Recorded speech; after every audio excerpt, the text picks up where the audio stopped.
Ma on jogo no fomba de siesta.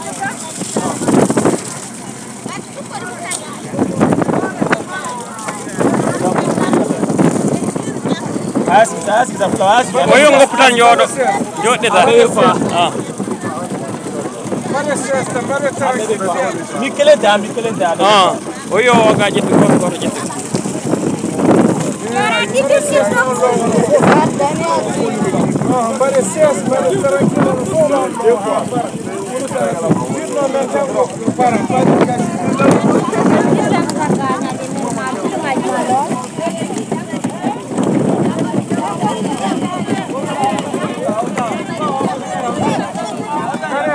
Oro okumun konnala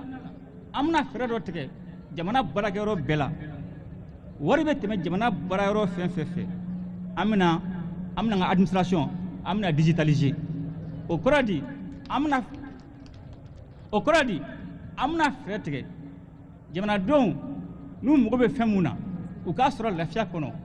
u ka ke kasoro u be nafolo mun di jamana ma amake yurugu konnala wari ka se asiyoro la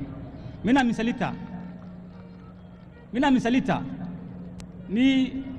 e mugo bi ka wolo sebe na sisa ni tra meri la absa kile gelen kile flata o buna fresk singa ni ka telefoni e bi ka wolo sebe e ba nyini meri mugo fe ni ayinu u ba di ma ire ba imprimer ka se mata meri la a wari ba wari ci afta bi jamana wagande kono ka sra mate mugo bolo kono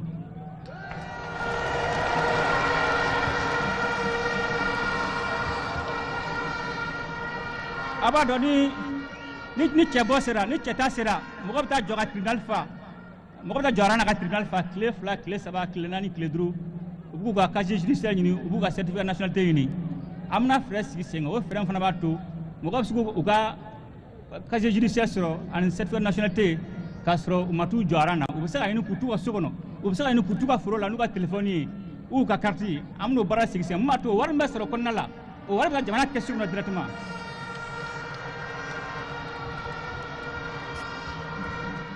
anga sebi tamazo général général Oumar Diaray aka foli ben kenaka bolingo anga kele bolo nyeba de obi aywa tundo tan compte nyemo no waka nyanzari sanogoy togolaya ndio ya kundi hala taw ni marabulu kele bulu nyema moy kunel musa ango bay kan laba ne yere la amani ne fiu gouverneur de Nioro du Sahel général Ali Anaji wela jelen togola ni ka fo aw ye sigidala ya aka degu u ka degu yi akwa nyanaje u ka nyanaje ko son anye jatimne doge na soro ka nu jatenu ba yira ka foko diko gela de be awla no ko so en willa kana jini lase awma ka fo aka armée malienne fana abako bi abako sini ko sa sika jabulo ji nana wala sa kana sigi dabulu kan wala sa ka franyonga ka aywa jin utiliser o temene ka boyno e ma nyini bugudanu nu bela jelen fe akona kana sigi nyongo fe wala sa ka kuriga la développer ko sebe dalen no flawla kuriga abina développer ka teme al motika inshallah jiko gelea ko ni ko résoudre la bibina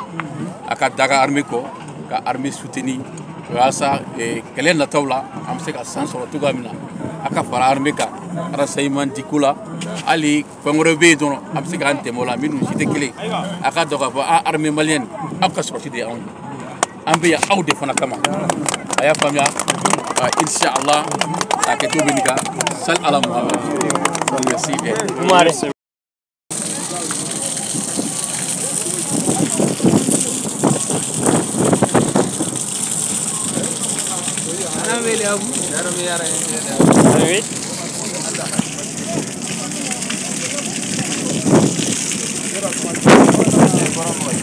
Very mashallah.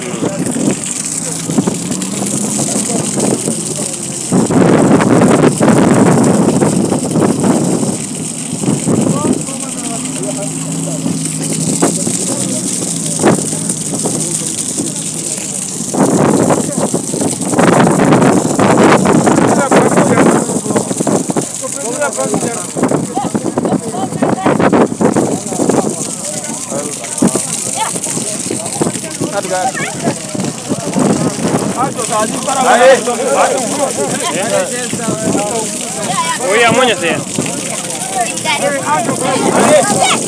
Dara da yande.